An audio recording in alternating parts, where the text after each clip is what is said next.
आप लोग का स्वागत है बिहार कंपटीशन पे। ठीक है, देखो साउंड कम आता रहता है भाई। अब साउंड का हम क्या करें। एक तो मेरा माइक जो है वो माइक खराब हो गया हुआ है। ठीक है, तो माइक खराब हो गया, पैसा वैसा है नहीं पास में जो नया माइक हम मंगवाए। ठीक, तो अब इसके लिए क्या कर सकते हैं। हम तो कोशिश करते हैं जोर जोर से बोलने का। ठीक है, जोर जोर से बोलते हैं और जितना संभव हो सकेगा उतना तेज हम बोलने का कोशिश करेंगे। ठीक है, तो देखो जो इकोनॉमिक्स है, ठीक है, तो इकोनॉमिक्स एक वर्ड है और दूसरा एक इकोनॉमी वर्ड है। इस चीज़ को थोड़ा सा हम ये कर दे। देखो अर्थव्यवस्था कहेगा तो किसी भी देश का अर्थव्यवस्था हो सकता है, Bharat, Pakistan, China, Bangladesh, Australia, New Zealand, Germany, Sri Lanka, किसी का भी। ठीक है तो वो पार्टिकुलर किसी भू क्षेत्र का होता है। जब इकोनॉमिक्स बोलेगा तो ये वही रूल रेगुलेशन होता है। ठीक है, नीति होता है, नियम कानून होता है। तो बस यही डिफरेंस है, इससे ज़्यादा इसमें याद नहीं रखना है। ठीक, तो देखो 71वीं बीपीएससी में 10 से 12 सवाल भाई यहाँ से भी पूछता है। ठीक, तो जो तुमको जनरल इकोनॉमी से पूछेगा तो वो चीज़ हम यहाँ पे करवा देते हैं। और इस पे हम क्या हुआ कि थ्योरी वाला वीडियो नहीं दिए, तो इसलिए हम कोशिश करेंगे जो भी टर्म आएगा ना तो उसको थोड़ा डिटेल कर दिया करेंगे, क्योंकि इसमें ज़्यादा दिमाग लगाने से कोई फ़ायदा नहीं है। ठीक, तो पहला सवाल है कि भारत में राष्ट्रीय आय। ठीक है, राष्ट्रीय आय किसको कहते हैं। भारत में राष्ट्रीय आय। ठीक है, तो भारत में राष्ट्रीय आय का आकलन कौन करता है। तो जो नेशनल इनकम होता है तो उसका आकलन कौन करता है। भारतीय रिजर्व बैंक करता है, कि नीति आयोग करता है, कि केंद्रीय सांख्यिकी कार्यालय करता है, या फिर वित्त मंत्रालय करता है। ठीक है, तो जब आप पढ़िएगा तो आपको पता चलेगा कि जो केंद्रीय सांख्यिकी कार्यालय है उसके द्वारा किया जा रहा है। ठीक है, तो इसमें आपको एक दो चीज़ जो इम्पोर्टेंट हो जाता है। आप आरबीआई के स्थापना के बारे में पढ़िएगा। ठीक है, उसके पीछे कारण ये है कि इसका 90 वर्ष पूरा हो चुका है। ठीक है, कितना हो गया है, 90 वर्ष पूरा हो चुका है। तो आरबीआई के द्वारा ये चीज़ सेलिब्रेशन किया गया है।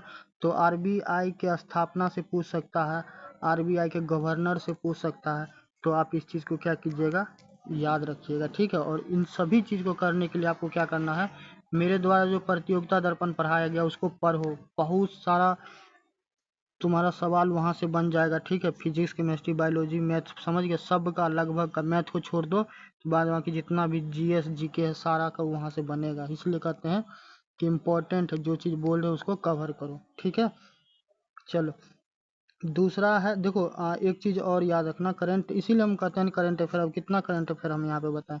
करंट अफेयर का बात आएगा तो एनएसओ के द्वारा एक रिपोर्ट जारी किया गया। ठीक है, जिसमें भारत के जीडीपी के वृद्धि के बारे में बताया गया। तब ये सब चीज़ कहाँ से कीजिएगा, ये सारा चीज़ के लिए आप प्रतियोगिता दर्पण जो हम 71st बीपीएससी करंट अफेयर का सीरीज चला रहे हैं, प्ले लिस्ट बना हुआ। ठीक है, बिहार कंपटीशन पे वहाँ पे जाके करो। ठीक है, करोगे, करेगा ना तो ये ना तो तुमको स्टेटिक्स का छूटेगा और ना ही करंट का छूटेगा। और ये जो चाहेगा ना कि प्रॉपर स्टेटिक्स से ही आए, तो ऐसा नहीं होता भाई, समझ गए। यदि कोई बता रहा तो गुमराह कर रहा। ठीक है, तो ये सब चीज़ से बचना। इतना हमको बोलना इसलिए पड़ रहा है कि हम जेन्यूनली चाहते हैं कि तुम लोग यदि मेरा वीडियो देखो तुम्हारा हो चीज़ें। ठीक है, चलो नेक्स्ट आते हैं कि सकल घरेलू उत्पाद। ठीक है, तो जीडीपी, जीडीपी में निम्नलिखित में से क्या शामिल नहीं होता। तो यहाँ पे सवाल क्या है, नहीं होता। ये शब्द को ध्यान रखिएगा। ठीक है, तो देखिए जीडीपी के बारे में ये कहा जाता है कि जो वस्तु और सेवा होता है, ठीक है, जो गुड्स एंड सर्विस होता है,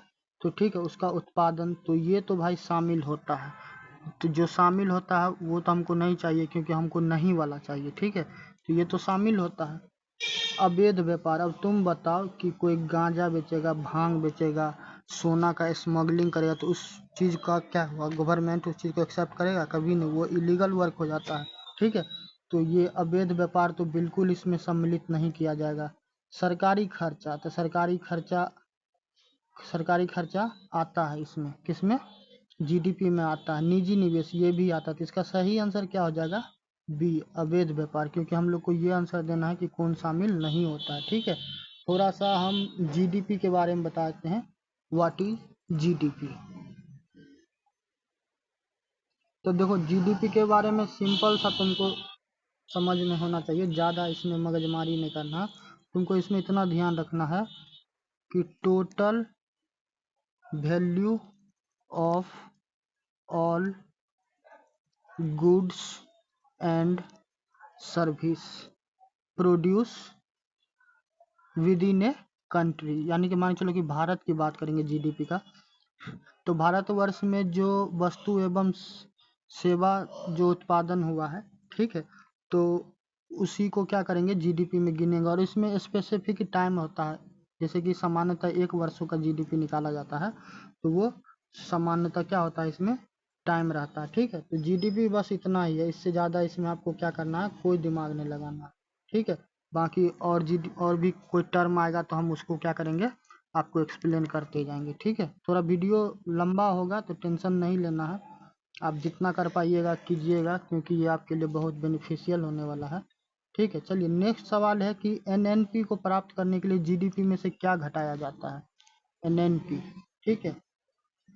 तो देखो एनएनपी एक्चुअली होता क्या है, ठीक है, व्हाट इज एनएनपी। तो देखो एनएनपी को तुम ऐसे समझ सकता है कि जैसे जीडीपी रहता है ना, ये अभी बताए हुए थे ना जीडीपी, तो जीडीपी में क्या होता है कि जीडीपी में किसी प्रकार का हास्य होता है, डेफिसिएट होता है, ठीक है। तो उस डेफिसिएट को क्या करते हैं, उस मूल्य हास्य को क्या करते हैं, घटा लेते हैं। जैसे ही आप जीडीपी में से मूल्य हास्य घटाइएगा तो आपको क्या होगा, नेट नेशनल प्रोडक्ट मिल जाएगा, समझ गए। और ये होता है, ये अंतिम वस्तु और सेवा जो किसी भी देश में वहाँ के नागरिक के द्वारा या फिर उसी का नागरिक यदि बाहर में भी रहता है, ठीक है, उसी का नागरिक यदि बाहर में भी रहता है, ठीक, तो उसमें किसी भी प्रकार का यदि क्या होता है, हास्य होता है, ठीक है, तो उस चीज़ को क्या किया जाता है, उसमें से माइनस कर लिया जाता है। तो आप क्या कर लीजिएगा, आप एनएनपी को प्राप्त कर लीजिएगा, समझ गए। और हास्य क्या होता है, हास्य को आप ऐसे समझ सकते हैं कि जैसे कैपिटल है, ठीक है, कैपिटल गुड्स है, जैसे कि मान के चलो कि तुम्हारे पास एगो क्या है, एगो फैक्ट्री है, जहाँ पे तुम क्या करता है कि मान के चलो कि इलेक्ट्रिक तार बनाता है, ठीक है। तो इलेक्ट्रिक तार बनाता तो मशीन तो चलता होगा, मशीन चलता होगा तो कभी घसाता है, कभी रिम टूट गया, कभी उसका रिंग टूट गया, कभी ग्रीस डाल रहे हो, कभी कुछ कर रहे हो, ठीक है। तो वहाँ पे नुकसान हो रहा है ना, वो धीरे धीरे क्या हो रहा है, कमज़ोर हो रहा है। जैसे कि कार चढ़ते हो, कार खरीदे तब ऐसा थोड़ी ना रोज़ नए रहेगा वो, कभी डेंट लग गया, कभी कुछ हो गया, तो उसमें क्या होता है, वो घटाव होता है, ठीक है। तो वही होता है मूल्यह्रास। तो कैपिटल गुड्स में जो क्या होता है, घटाव होता है, तो उसी को क्या कहते हैं, मूल्यह्रास। तो इसको आप क्या कीजिएगा, माइनस कर लीजिएगा, तो आपका क्या होगा, एनएनपी प्राप्त हो जाएगा, समझ गए। हमको लगता है इतना एक्सप्लेनेशन मोर देन सफिशियंट है आपको समझने के लिए, ठीक है। नेक्स्ट आते हैं कि राष्ट्रीय आय, what is national income included. तो राष्ट्रीय आय की बात कीजिएगा तो श्रम का वेतन, किराया, अवैध लेन देन, लाभ। तो तुम देखो जब भी कोई भी चीज़ गलत होगा तो कैसे गवर्नमेंट उस चीज़ को एक्सेप्ट करेगा, कभी एक्सेप्ट करेगा, कभी नहीं एक्सेप्ट करेगा, समझ गया। तो इसमें क्या होता है, राष्ट्रीय आय में जो टोटल वैल्यू होता है, कुल मूल्य, टोटल, इतना नॉर्मल अंग्रेजी तो समझता होगा ना, जो वस्तु एवं सेवा का होता है, जो क्या होता है उस देश में क्या होता है, उत्पादन होता है एक दिए गए समय में। तो समय सामान्यतः कितना मानिएगा, 1 वर्ष मान लीजिएगा, ठीक है, दिए गए समय में 1 वर्ष, ठीक है। तो उसको नापा जाता है, तो नापने का डिफरेंट डिफरेंट इंडिकेटर होता है, आप उसको जीडीपी से नाप सकते हैं, ठीक है, उसको आप जीएनपी से नाप सकते हैं, उसको आप एनएनपी से नाप सकते हैं। उसमें भी डिफरेंट डिफरेंट स्तर पे होता है, एक तो फैक्टर कॉस्ट पे होता है, ठीक है, एक मार्केट पे होता है। तो ऐसे कर करके क्या किया जाता है, तो फैक्टर कॉस्ट पे जनरली किया जाता है, ठीक है। और इसमें बहुत सारा चीज़ इंक्लूडेड होता है, ठीक, जैसे कि लैंड हो गया, ज़मीन हो गया, तो ज़मीन में खेती करवाओगे तो फिर क्या होगा, वहाँ पे तुमको मजदूर भी तो चाहिए, ठीक है, मजदूर चाहिए, फिर वहाँ पे पैसा भी तो चाहिए, कैपिटल, ठीक है। तो इससे करके ये सारा चीज़ इसमें क्या होता है, सम्मिलित होता है, ठीक है। और फिर मान चलो कि जो आदमी काम करेगा तो उसको तो तुम क्या करेगा, थोड़ा बहुत क्या कर, थोड़ा बहुत क्या, जो उसको ज़रूरत आवश्यकता है उतना तुम उसको मजदूरी देगा, ठीक है। हो सकता है तेरे पास अपना खेत नहीं हो तो रेंट पे लेगा, भाड़ा पे ज़मीन लेगा, पैसा तू किसी से कर्जा लिया तो तू उस पर क्या करेगा, इंटरेस्ट देगा।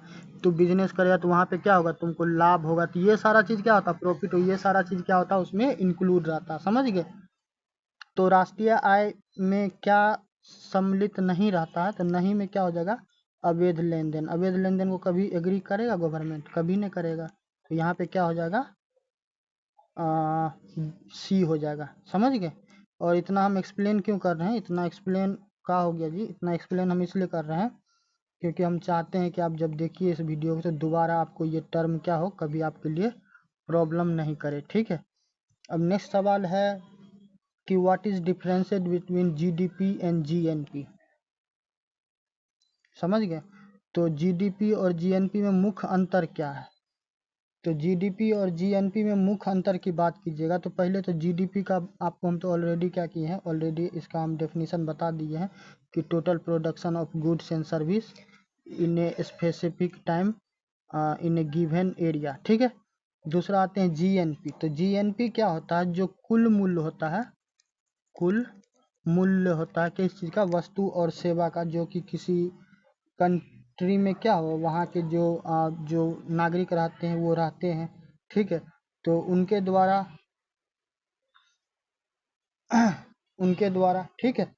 तो इसमें आपको जीएनपी यदि मान चलिए कि आपको कैलकुलेट करना है, जीएनपी यदि आपको बताना है तो आप क्या कीजिएगा, जो जीडीपी है तो जीडीपी में क्या कीजिएगा, net factor, net factor income जोड़ दीजिएगा। तब नेट फैक्टर इनकम को आप ऐसे समझ लीजिए कि मान चलो कि थोड़ा देर के लिए मान लो कि हमको नौकरी मिल गया किसी चीज़ का, मजदूरी उजदूरी का ही, या फिर कोई आईटी में, या फिर किसी एडमिनिस्ट्रेशन में। हम चल गए कहाँ, हम चल गए मान के चलो कि जर्मनी चले गए, ठीक है। जर्मनी चल गए तो वहाँ पे हमको पैसा मिल रहा है, ठीक है, वहाँ पे यूरो में कमा रहे। तू नौकरी के लिए अप्लाई किया, तू अमेरिका चला गया तो वहाँ पे डॉलर में माल छाप रहा है, ठीक है। तो अब दोनों को क्या कर रहे हैं, बाहर में कमा रहे हैं और पैसा फिर क्या कर रहे हैं, भारत में भेज रहे हैं पैसा। ये तो भारत सरकार को अब वो करेंसी क्या करना पड़ रहा है, डॉलर ने खरीदना पड़ रहा है, यूरो ने खरीदना पड़ रहा है, तो ये रेमिटेंस के रूप में आता है, समझ गए। तो ये सारा चीज़ भी क्या होता है, ये सारा चीज़ भी इसमें इंक्लूड कर दीजिएगा। तो जब आप जीडीपी में ये सारा चीज़ इंक्लूड कर दीजिएगा तो आपको क्या मिल जाएगा, क्या नाम है, जीएनपी मिल जाएगा, समझ गए। चलिए, तो मुख्य अंतर इसमें क्या होगा, इस दोनों में थोड़ा साफ कर देते हैं, गंदा हो गया। तो मुख्य अंतर कहिएगा तो आयात निर्यात का अंतर, तो ये इंपोर्ट और एक्सपोर्ट हो गया, ठीक है। यहाँ पे है कर का अंतर, उसके बाद है देश के अंदर और बाहर की आय का अंतर, ठीक है। या फिर तीसरा है इनमें से कोई नहीं। तो देखो आयात निर्यात वाला तो बात नहीं है, ठीक है, तो ये तो नहीं होगा। कर व्यवस्था का भी बात नहीं है तो ये भी नहीं होगा। कोई नहीं तो ये भी नहीं होगा। ये होगा देश के अंदर और बाहर की आय का अंतर, ठीक है। ऐसा देखिए हम क्यों कह रहे हैं, ऐसा इसलिए कह रहे हैं कि जीडीपी में जो पैसा आप कमाते हैं तो इसमें देखिए इससे मुख्य अंतर यही होगा ना, जो जीडीपी का अमाउंट होगा, मान के लिए जीडीपी मान चलो कि अभी भारत का $4 ट्रिलियन है, ठीक है। तो $4 ट्रिलियन तो जीडीपी का है, ठीक। वही हम यदि जीएनपी निकालेंगे तो जीएनपी में मान चलो कि $1 ट्रिलियन तो नहीं, मान चलो कि हम एगो अंदाजा लगाते हैं कि 500 बिलियन और ऐड हो जाए, ठीक है। तो 4 ट्रिलियन $500 बिलियन भी तो ऐड हो जाएगा। तो ये दोनों अमाउंट में देखिए डिफरेंसेज हो जा रहा है, अंतर हो जा रहा है ना। तो देश के अंदर और बाहर की आय का अंतर हो जाएगा, ठीक है। समझ में आ गया। यदि कभी मान चलो कि तुमसे डिफिनीशन पूछ देगा व्हाट इज जीएनपी, तो जीएनपी में सीधा कह देना कि जीडीपी में क्या करेंगे, जीडीपी में बाहर का जो रेमिटेंस वगैरह आता है उसको ऐड कर देंगे, तो ये क्या हो जाएगा, ये जीएनपी हो जाएगा, ठीक है। ये सब टर्म पूछेगा, समझ गया। तो ये सब टर्म क्या हो, क्रिस्टल क्लियर रहेगा तो अच्छा रहेगा, समझ गए। 5 सवाल हो गया। छठा सवाल क्या है, छठा है कि नेट डोमेस्टिक प्रोडक्ट को प्राप्त करने के लिए जीडीपी में से क्या घटाया जाता है। नेट डोमेस्टिक प्रोडक्ट को प्राप्त करने के लिए जीडीपी से क्या घटाया जाता है। तो इसको थोड़ा सा हम एक मिनट साइड कर देते हैं, ठीक है। तो देखो यदि तुमको मान चलो कि ये नेट डोमेस्टिक प्रोडक्ट यदि प्राप्त करना है ना, तो जीडीपी में से क्या घटाएगा, जीडीपी में से क्या करना, जो मूल्यह्रास है, ठीक है, मूल्यह्रास अभी थोड़ा देर पहले बताए हुए थे, मूल्यह्रास को क्या कीजिएगा, इसमें से घटा दीजिएगा, जीडीपी माइनस डेफिसिएट, और डेफिसिएट बताए थे ना किस प्रकार का होता है, तो यहाँ पे आपको क्या प्राप्त हो जाएगा, एनएनपी प्राप्त हो जाएगा, ठीक है। और देखिए मूल्यह्रास अभी फिर एक बार आपको बता दें, जैसे कि कोई भी मशीन है, ठीक है, कोई भी मशीन है, जैसे मान चलो कि आटा पीसने के लिए आटा चक्की मशीन रहता है ना, गांव सब में देखा होगा, तो उसमें अब आटा गेहूं को डालता है, फिर आटा बन के निकलता है, ठीक है। तो वो जो रिंग बेरिंग सब रहता है वो चलता है, घसरता है, तो वो देखता है खिया जाता है, एक टाइम आता है कि वो खराब हो जाता है, तो फिर उसको क्या करना पड़ता है, चेंज करना पड़ता है, तो वो चीज़ तो काम का नहीं रहता, तो पैसा तो उसमें नुकसान होता है ना भाई, ठीक है। जैसे कि मकान बनाए, तो भवन बनाए, तब तुम बताओ कि वो क्या नाम है, वो राजा महाराजा बनाता था उस टाइप का चल पाता, नहीं चल पाता। मकान का उम्र 100 वर्ष होगा, 100 वर्ष के बाद जर्जर हो जाएगा, 200 वर्ष होगा तो उसके बाद जर्जर हो जाएगा, समझ गया। तो वो भी धीरे धीरे टूटता फूटता है, पेंटिंग खराब हो गया, टाइल्स टूट गया, समझ गए। तो इस प्रकार से क्या होता है कि जो टूट फूट होता है ना, तो उसको हास्र कहते हैं। तो आप क्या कीजिएगा, मूल्य हास्र उसमें से निकाल लीजिएगा ना, जीडीपी में से। देखो दो गो टर्म अभी हम बताएं, तो ध्यान देना, ठीक है। एगो तो तुम ऐसे नॉर्मली अभी काउंट करो, क्या क्या बता दिए, जीडीपी बता दिए हैं, जीएनपी बता दिए कि जीएनपी के लिए तुमको क्या करना है, जीएनपी तुमको तब मिलेगा जब इसमें क्या करेगा, रेमिटेंस ऐड कर देगा, ठीक है। डोमेस्टिक प्रोडक्ट, जब नेट डोमेस्टिक प्रोडक्ट प्राप्त करना है तो इसमें से मूल्य हासिल कर देना, ठीक है। तो ये सारा टर्मोलॉजी क्या करना, ये सारा टर्मोलॉजी याद करना। जैसे कि यहाँ पे एक और बताए हुए थे, देखो ये एनएनपी, शायद हमको लगता है ये सवाल रिपीट हुआ, ठीक है, तो रिपीट हुआ तो अच्छा ही बात है, ठीक। चलो अब नेक्स्ट देखते हैं, कितना हो गया, 6 तक हो गया है, तो 6 तक हो गया है, तो रुको थोड़ा, 6 हो गया तब 7 पे आते हैं। देखो अभी कोशिश करते हैं जितना संभव होगा करवाते हैं हम, वैसे 100 सवाल है, तुमको दिखाते हैं, ठीक है। कुल 100 सवाल है इस पे, तो 100 सवाल हमको इस पे करवाना है। धीरे धीरे हम क्या करते हैं, करवा देंगे जितना भी संभव हो जाए, कम से कम 20 गो तो हम कोशिश करेंगे कि अभी हो जाए, 20 गो 25 गो, ठीक है। देखता है, चुन चुन के सवाल लाए हैं भाई तुम लोग के लिए, बस यही थोड़ा सा, अब रिक्वेस्ट क्या कहें, तुम लोग खुद समझदार है कि चैनल को क्या करना, चैनल को सब्सक्राइब करो ज़्यादा से ज़्यादा, ताकि क्या हो कि इसका रीच बढ़ेगा, रीच बढ़ेगा तो यही होगा कि यूट्यूब भी क्या करता है, बाद में प्रमोट करता है, समझ गया। और नहीं लाइक करेगा, सब्सक्राइब नहीं करेगा, तो वीडियो वैसे ही पड़ा हुआ रहेगा, और हो सकता है बहुत जो जेन्यून बच्चा होगा जिसको आवश्यकता होगा उस तक ये चीज़ पहुंच नहीं पाएगा, ठीक है।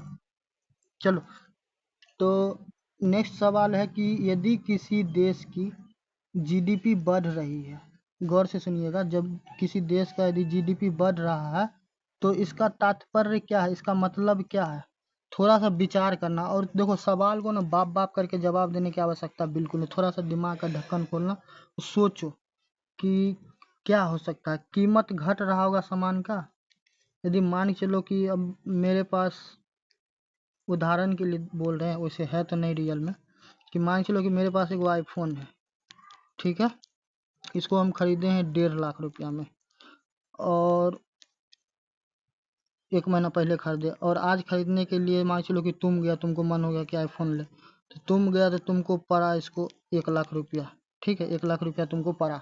तब तुम देखो इसमें डिफरेंस कितना हो जा रहा है, 50,000 रुपया का हो रहा है। तो यहाँ पे दो चीज़ होगा, दो चीज़ ये होगा कि या तो कंपनी को क्या हो रहा है कि 1.5 लाख रुपया में बेच रहा है तो मुनाफा ज़्यादा हो रहा है, या फिर 1 लाख रुपया में बेच रहा तो उसको नुकसान हो रहा है। फिर उल्टा करो कि 1 लाख में बेच रहा ज़्यादा मुनाफा हो रहा है, 1.5 लाख में बेच रहा तो मुनाफा कम। अब तुम सोचेगा ऐसे कैसे, मान चलो कि जब वो बना रहा था मोबाइल, जब हम खरीदें तो उसको 1,30,000 रुपया पड़ा बनाने में, ठीक है।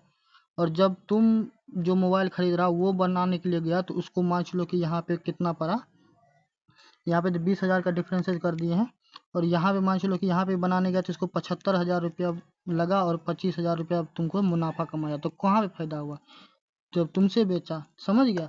तो ये चीज़ डिपेंड करता है, समझ गए। तो कीमतें क्या हो रही है, घट रही है। दूसरा है कि उत्पादन बढ़ रहा, तीसरा है कि कर घट रहा, तीसरा है कि, चौथा है कि बेरोजगारी बढ़ रही है। तब इसमें एक एक चीज़ को आपको क्या करना, आपको इसमें एक एक चीज़ को देखना है, उसके बाद ही आपको क्या होगा, समझ में आएगा। तो हम सिंपल सा बात कहेंगे कि आप जब जीडीपी की बात आए तो जीडीपी का बात है, आप प्रोडक्शन पे दिमाग लगाना, समझ गए। यदि किसी देश की जीडीपी बढ़ रही है तो इसका क्या तात्पर्य है।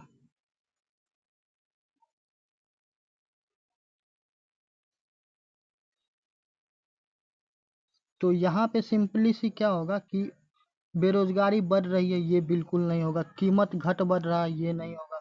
कर घटा दिया, ये भी नहीं होगा। एक्चुअली क्या हो रहा है, वहाँ पे प्रोडक्शन बढ़ रहा, समझ गए। क्या हो रहा, उत्पादन बढ़ रहा, समझ गए। तो बी इसका आंसर हो जाता है। इसे करके थोड़ा सा विचार कीजिएगा तो चीजें क्या हो जाएगा, आसान हो जाएगा, ठीक है।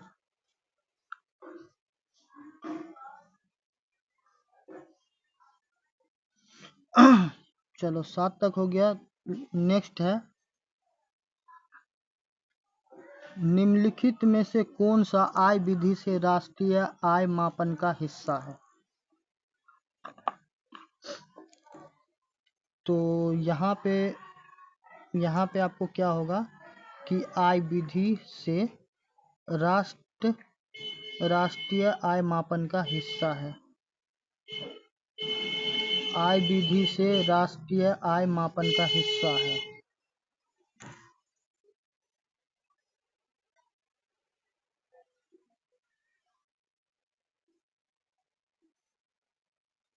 तो इसमें क्या होगा, इसमें एक सेकेंड ठहर जाइएगा। एक तो है कि अंतिम व्यय, दूसरा है लाभ, तीसरा है निवेश, चौथा है सभी। तो इसका सही आंसर क्या होगा, आय विधि से राष्ट्रीय आय का मापन का हिस्सा है।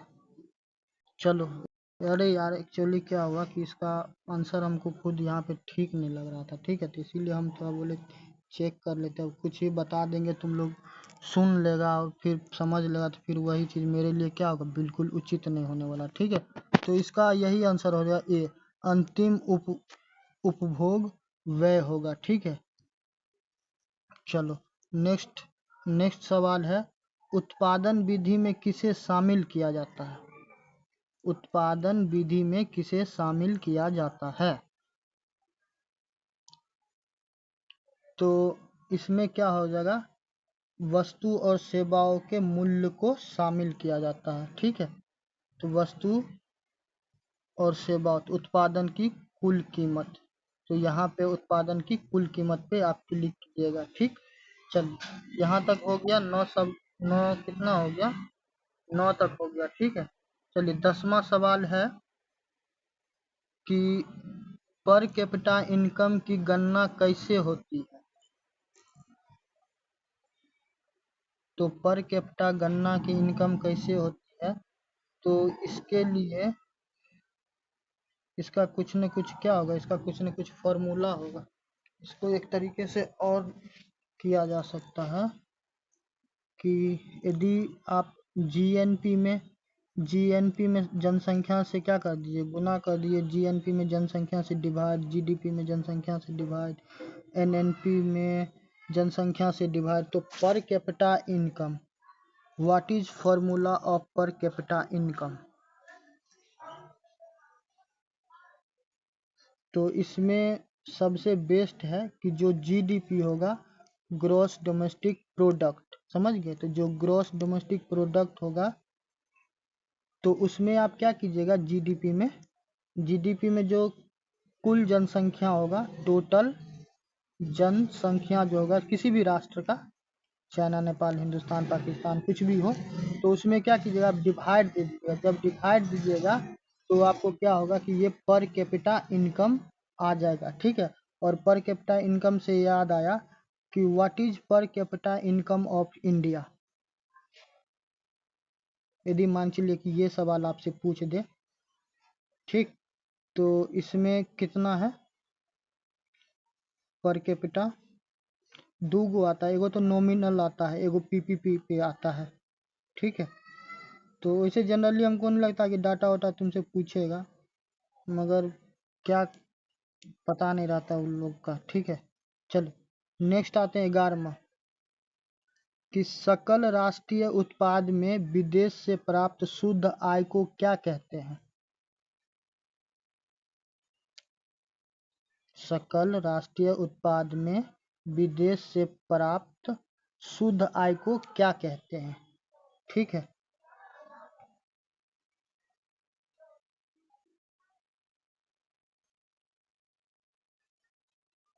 तो इसको क्या कहते हैं? इसको तो हमको लगता है यही कहना चाहिए। ये तो शुद्ध निर्यात पहला बात होगा नहीं। दूसरा है कि कारक लागत, फैक्टर कॉस्ट भी नहीं होगा। निवल विदेशी आय, ये होना चाहिए, निवल विदेशी आय होना चाहिए। एक्चुअली इसके लिए सही शब्द का इस्तेमाल करेगा ना, तो इसके लिए सही शब्द ये होगा कि विदेशी विदेशी शुद्ध आय, ये शब्द सबसे प्रयुक्त होगा। मगर यहाँ पे चलो, ये निवल विदेशी आय यहाँ पे क्या हो सकता है? ये हो सकता है, ये सही है। ठीक है, नेक्स्ट है कि 12 नंबर सवाल कि पर्सनल इनकम में से क्या घटाकर डिस्पोजेबल इनकम प्राप्त होता है? तो 12 नंबर सवाल का जवाब दीजिए। ओ माता,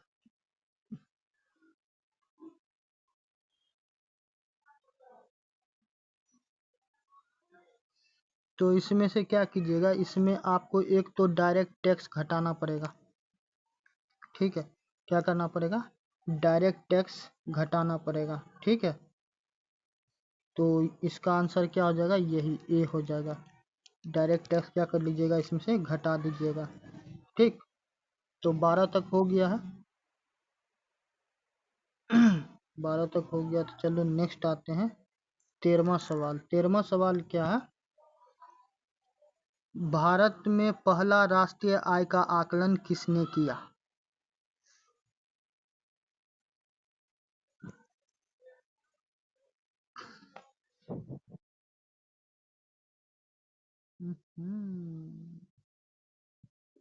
तो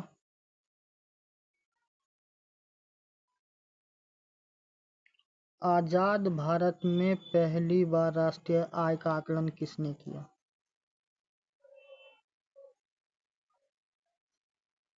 क्योंकि यदि सामान्यतः ये सवाल पूछा जाए भारत में पहला राष्ट्रीय आय का आकलन किसने किया, तो इसमें तो वो आ जाएंगे ना, क्या नाम है, ग्रांड ओल्ड मैन आ जाएंगे। ठीक है, ग्रांड ओल्ड मैन आ जाएंगे। किस उसको क्या कहते थे?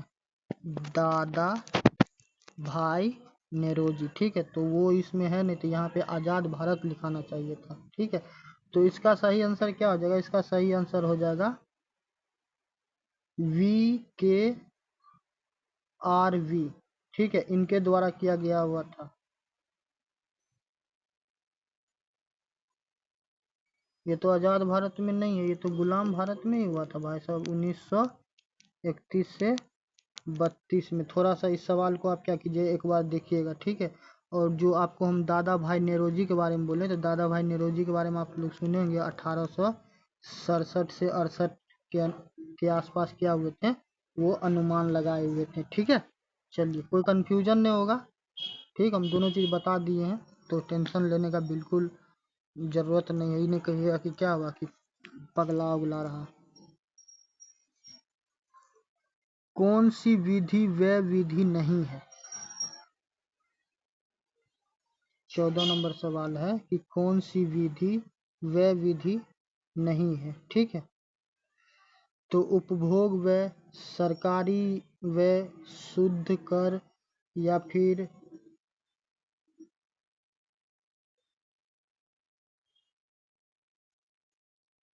वह विधि में क्या शामिल नहीं होता है?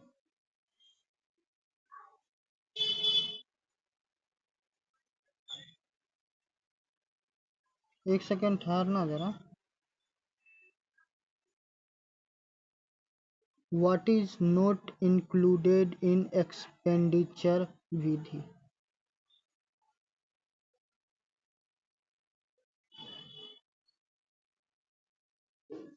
तो इसमें क्या होगा कि उपभोग व्यय, तो कंजम्पशन तो रहता है, सरकारी व्यय, शुद्ध कर, निवेश। ठीक है, तो इसका क्या सही आंसर होगा रे? तो हमको थोड़ा दिमाग का दही कर दिया है।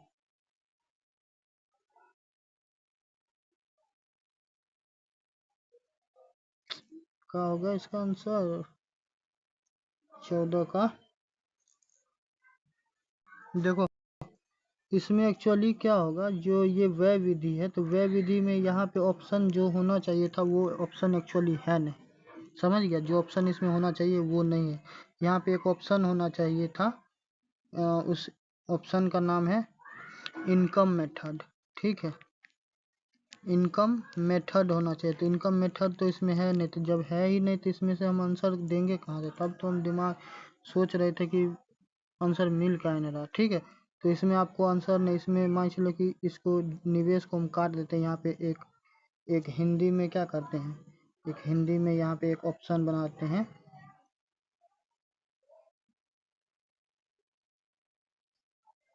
ठीक है?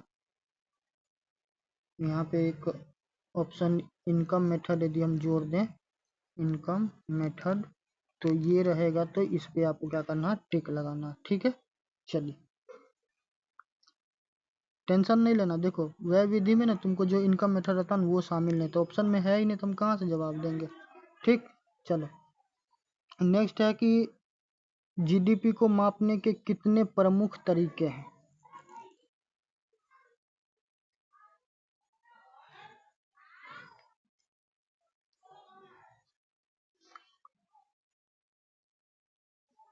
तो 15 का कितना होगा? 1 होगा, 2 होगा, 3 होगा, 4 होगा। बताइए जीडीपी को मापने का कितना तरीका है, कितना तरीका होगा भाई साहब? How many ways to calculate GDP? बताइए कितना वे है? तो इसका सही आंसर आपको क्या हो जाएगा? इसका सही आंसर होगा आपको सी, यानी कि 3 मेथड। और वो 3 मेथड कौन कौन सा है?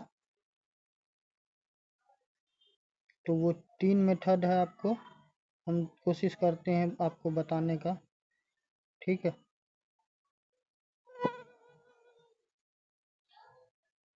एक तो आप देखोगे तो एक तो प्रोडक्शन मेथड है, ठीक है, जो उत्पादन कहते हो, प्रोडक्शन मेथड है। दूसरा है आपको एक्सपेंडिचर, जो व्यय होता है, ठीक है, एक्सपेंडिचर। और एक और कोई मेथड होता है, एक शायद तुमको इनकम मेथड होता है, ठीक है, एक इनकम मेथड। तो यही 3 मेथड होता है, समझ गया? चलो तो 15 तक कितना तक हो गया है? कहाँ चला गया रे? एक मिनट ठहर जाओ। देखो कितना तक हो गया है, 15 सवाल तक तो हो गया है। 15 के आगे देखते हैं, ठीक है? थोड़ा इसको जूम कर देते हैं ताकि आप लोग को क्या होगा, देखने में बिल्कुल नहीं होगा, प्रॉब्लम नहीं होगा, ठीक है? अब आते हैं मॉनेटरी पॉलिसी। तो सबसे पहला सवाल आता है कि व्हाट इज मॉनेटरी पॉलिसी? तो थोड़ा सा आप मॉनेटरी पॉलिसी के बारे में जान लीजिए, ठीक है? कि मौद्रिक नीति, किधर गया जी, कि मौद्रिक नीति क्या होता है, ठीक? तो मौद्रिक नीति की बात कीजिएगा तो जो केंद्रीय बैंक होता है, तो केंद्रीय बैंक कौन है? तो सेंट्रल बैंक ऑफ इंडिया मत बोल देना, सीबीआई, ठीक है? कौन होगा केंद्रीय बैंक? जो आरबीआई है, reserve bank of India. Reserve bank of India के बारे में तुमको एक बात हम बताए हैं कि उसका 90 वर्ष पूरा हो गया, तो क्या करना कि कौन गवर्नर है वो चीज़ भी क्या करना, याद रखना। संजय मल्होत्रा शायद उनका नाम है, याद रखिएगा, ठीक है? तो मॉनेटरी पॉलिसी एक्चुअली क्या होता है कि जो केंद्रीय बैंक होता है तो उनके द्वारा क्या किया जाता है, जो करेंसी होता है, जो मनी होता है, रुपया होता है, तो वो डिसाइड करते हैं कि उसको क्या करना है, कि उसकी स्थिति को किस प्रकार रखना, क्रेडिट, डेबिट, ठीक है? या फिर प्राइस को क्या करना है, इंक्रीज करवा देना या फिर डिक्रीज करवा देना। यानी कि जो करेंसी होगा उसके मूल्य को कभी हासिल कर देंगे, कभी बढ़ा देंगे, कभी वो स्थिर रहेगा, कभी नहीं रहेगा। तो ये सारा का सारा काम करने का किसका दायित्व है, ठीक है? ये सारा का सारा काम किसका है? आरबीआई का, समझ गए? अब मान चलो कि डॉलर है, तो अभी मान चलो कि 80, $1 80 के 83 रुपये के आसपास बराबर है। उसको मन होगा कि उसको 100 करवा देगा, 100 करवा देगा। मन होगा कि उसको डिवैल्यू कर देंगे तो उसको और कम कर देगा, समझ गया। और मॉनेटरी पॉलिसी में और भी चीज़ें इंक्लूड होता है, ये सब चीज़ जान लो, थोड़ा सा ज़रूरी है, ठीक है। अब करवा रहे हैं तो साथ में थोड़ा बहुत ज़रूरी है, जैसे कि इंटरेस्ट रेट उसमें आता है, ठीक है। उसमें पैसा को रिजर्व किया जाता है, ठीक। उसमें ओपन मार्केट सिस्टम होता है। तो ये सारा चीज़ यदि कहीं पे आएगा ना, तो आएगा तो हम साथ में वहाँ पे क्या करेंगे, एक्सप्लेन कर देंगे। तो यही सारा चीज़ होता है मौद्रिक नीति, समझ गए। चलिए, तो पहला सवाल क्या है कि पहला है कि भारत में मौद्रिक नीति किसके द्वारा निर्धारित की जाती है। तो इसका किसके द्वारा होगा, अभी आपको बताएं, सेंट्रल बैंक। तो सेंट्रल बैंक कौन होगा, सेंट्रल बैंक का तो नाम दे दिया, कौन, भारतीय रिजर्व बैंक। और भारतीय रिजर्व बैंक से एक चीज़ और याद रखना, अ, 2-3 साल पहले क्या हुआ था कि आरबीआई से, देखो आरबीआई क्या होता है, वो भी तो माल छापता है, तो पैसा कमाता है, तो बाद में क्या होता है कि केंद्र सरकार को देना पड़ता है। जो भी डिविडेंड होता है, एक्स्ट्रा मनी होता है, वो क्या करना पड़ता है, सरकार को देना पड़ता है, ठीक है। तो उस टाइम में सेक्शन 7 या 47 करके कुछ पे विवाद भी हुआ था। तो इस बार भी क्या हुआ कि लगभग 2 लाख करोड़ के आसपास समथिंग कुछ ऐसे ही है, डाटा एग्जैक्ट नहीं याद है। तो ये सारा चीज़ तुम मेरे जो प्रतियोगिता दर्पण हम करवा रहे हैं तो वहाँ पे तू करेगा, तो ये सारा चीज़ कवर हो जाएगा, ठीक है। तो क्या हुआ है कि दिया है, तो इस कारण से भी आरबीआई क्या था, चर्चा में था। तो आरबीआई के बारे में आप निश्चित रूप से क्या कीजिएगा, पढ़िएगा, ठीक है। चलिए, नेक्स्ट है कि रेपो रेट क्या होता है। तो रेट आया है तो हम 3-4 गो तुमको क्या करेंगे, रेट उट अभी हम बता ही देंगे, ठीक। ऐसे ही करके क्या होगा कि क्लियर होता जाएगा। तो सवाल है कि व्हाट इज रेपो रेट। तो रेपो रेट को ऐसे समझो कि मान के चलो कि तुम्हारा बैंक है जिसका नाम है एसबीआई, तुम ही उसी का मालिक है, ठीक है। तो तुम उसका मालिक है। अब तुमको क्या हुआ कि तुमको 100 बिलियन डॉलर का क्या हुआ गया, आवश्यकता पड़ गया। तो 100 बिलियन डॉलर का आवश्यकता पड़ गया, तब हमसे तुम मांगने आएगा तो हम तो ठहरे लकीर के फकीर। यहाँ पे 10 रुपया 100 रुपया पे आफत है, नहीं तो रहता तो क्या होता है, वो माइक ले लेते। तो हमसे तो उम्मीद करना नहीं। तो तू बहुत के पास गया, पीएनबी बैंक के पास गया, उसके बाद ओवरसीज बैंक के पास गया, क्या नाम है, पंजाब नेशनल बैंक के पास गया, सब हाथ खड़ा कर दिया, भाई मेरे पास इतना माल नहीं है। तो तू फिर क्या किया, तू गया आरबीआई का दरवाजा खटखटाया कि ये बैंकों का बैंक है, ठीक है।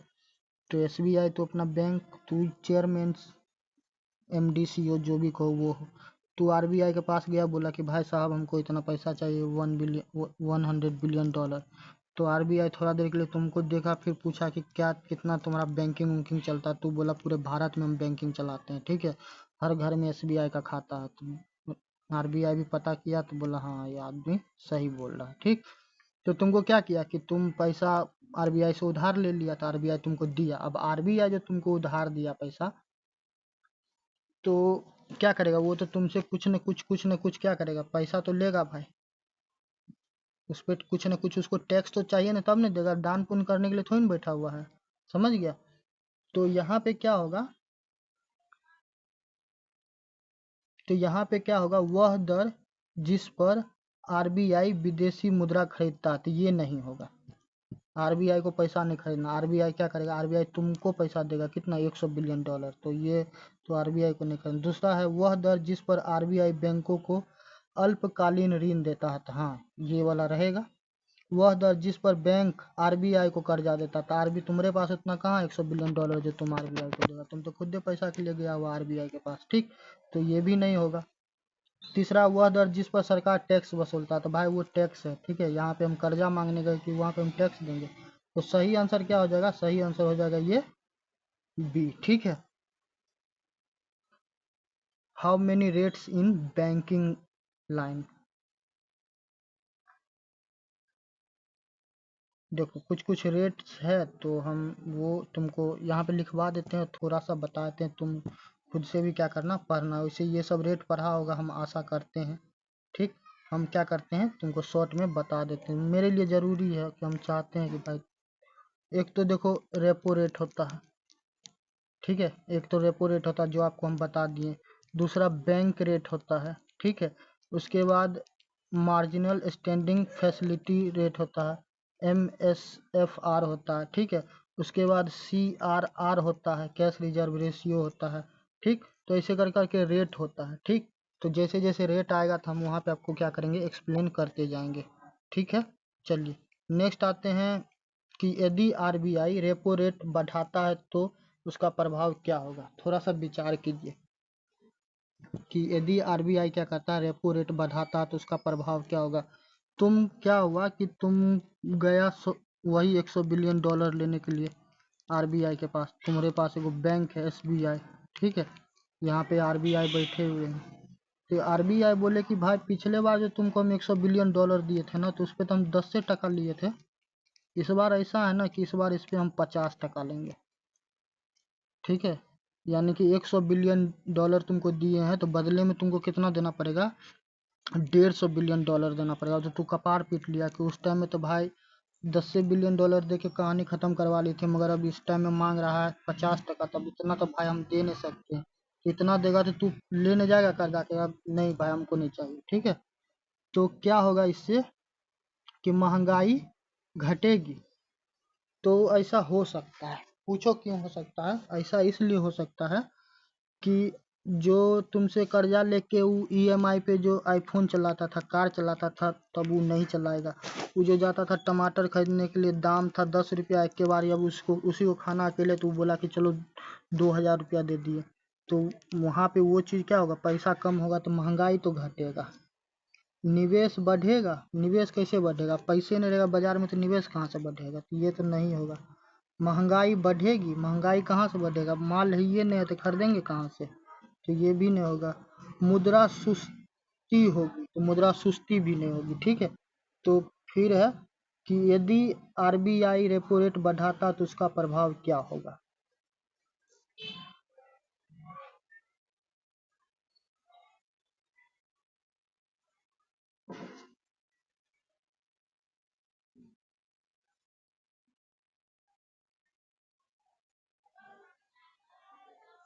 तो महंगाई क्या हो जाएगा, घट जाएगा। माल रहबे नहीं करोगे तो सामान खरीदोगे कहाँ से, पैसा रहेगा तब न खरीदेगा, पैसा नहीं रहेगा तो कहाँ से खरीदेगा।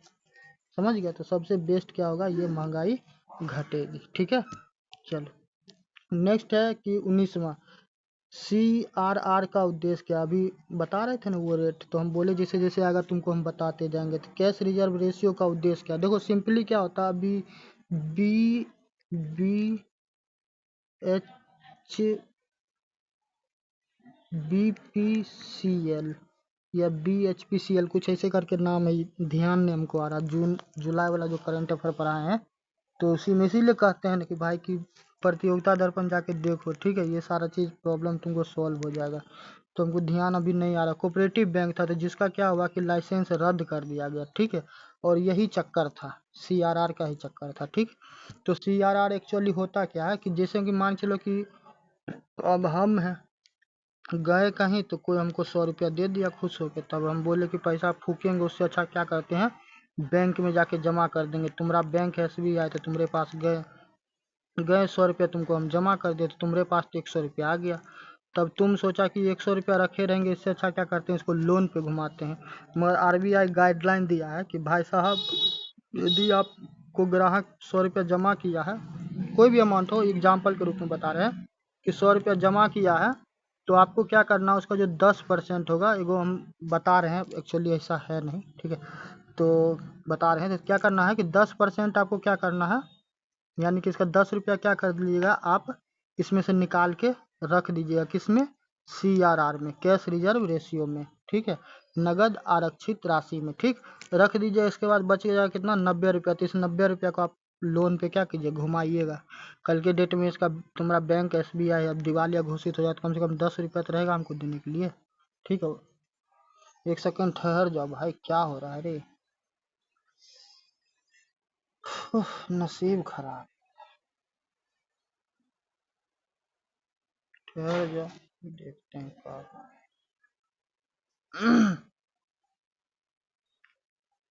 ठीक। तो क्या हुआ, तो यही हो गया कि उसमें से क्या होगा कि बैंक की लाभप्रद बढ़ाना, नहीं बिल्कुल नहीं, ये लाभ कहाँ होगा, पैसा वो और यदि 100 का 100 रुपया भेज लगाता लोन पे तो ज़्यादा माल कमाता ना। मनी सप्लाई को नियंत्रित करना, ये हो सकता है, मनी सप्लाई को नियंत्रण मान सकते। कर वसूली नहीं होगा। विदेशी निवेश को बढ़ावा, बिल्कुल नहीं भाई साहब। मनी सप्लाई को नियंत्रण कह सकते हैं, क्योंकि मान चलिए कि 100 रुपया था, यदि 100 रुपया बाजार में जाता तो कोई 100 रुपया कर्जा लेता तो 100 रुपया फूकता ना। अब क्या होगा, वो 90 रुपया बैंक के पास, मान चलो कि हम जो 100 रुपया दिए वही है, तब 90 रुपया ही बाजार में चलेगा ना। ठीक है, तो मनी सप्लाई को नियंत्रित करना आप कह सकते हैं, ये सही होगा। समझ गए। चलिए लास्ट सवाल है 20वां कि क्या हो गया, रिवर्स रेपो रेट का अर्थ क्या है। तो रिवर्स रेपो रेट, अब ऐसे हम मजाक में कर रहे हैं, कोई दिल पे नहीं लगा, कोई सीरियस नहीं लगा, ठीक है, पढ़ाने के लिए हम बोले कि अब आया ऊंट पहाड़ के नीचे। ठीक है, अब क्या हुआ कि अब आरबीआई भाई तुमको बोल रहे हैं, तुम्हारा बैंक है क्या एसबीआई, अब आरबीआई बोल रहे हैं कि भाई ऐसा है ना कि हमको थोड़ा पैसे की आवश्यकता है। ठीक है, तो 100 बिलियन डॉलर दे दो। तो अब तू बोला, अब तू आकर के बैठा, ठीक है 100 बिलियन डॉलर चाहिए, ठीक है हम देंगे, मगर हम 50% ने हम 70% लेंगे। अब तू क्या हुआ, तू अपना रंग दिखा दिया। ठीक है, तो यही चीज है। तो वह दर जिस दर पे बैंक जनता को ऋण देता, बिल्कुल नहीं भाई। वह दर जिस दर पर आरबीआई बैंकों से धन उधार लेता, हाँ यही है। तो अब क्या हुआ, तो आरबीआई तुमसे 50% लिया था, तू क्या करे, तू 70% लेगा। समझ गए। वह दर जिस दर पर सरकार टैक्स लगाती है, बिल्कुल नहीं। वह दर जिस दर पर बैंक विदेशी मुद्रा खरीदता, बिल्कुल नहीं। ये होगा वह दर जिस पर आरबीआई बैंकों से धन उधार लेता। ठीक, तो आज 100 सवाल तो नहीं हो पाएगा, 20 सवाल करवा दिए। 5 वीडियो में क्या करेंगे, 5 वीडियो में हम 100 सवाल करवा देंगे, क्योंकि हमको साथ में एक्सप्लेन भी करना पड़ता है। समझ गए। बाकी मिलते हैं नेक्स्ट वीडियो में। वीडियो पसंद आएगा तो क्या कीजिएगा, आपका दायित्व तो बनता है कि आप चैनल को सब्सक्राइब कीजिए, ताकि हमको मोटिवेशन क्या मिलेगा भाई, सिंपल साधारण सा बात है। तू चैनल को सब्सक्राइब करेगा तो हमको लगेगा कि हम जो मेहनत कर रहे हैं वो सफल हो रहा है। ठीक है, तो मिलते हैं नेक्स्ट वीडियो में। और 71वीं बीपीएससी के लिए बहुत ज़्यादा इंपॉर्टेंट है। देखो कम शब्दों में हम कोशिश किए तुमको समझाने का। ठीक, तो ऐसे ही कर करके समझा के बताएंगे तो देखो तुमको थ्योरी भी कंप्लीट हो जाएगा और साथ में एमसीक्यू भी हो जाएगा। ठीक है, धन्यवाद, गुड नाइट।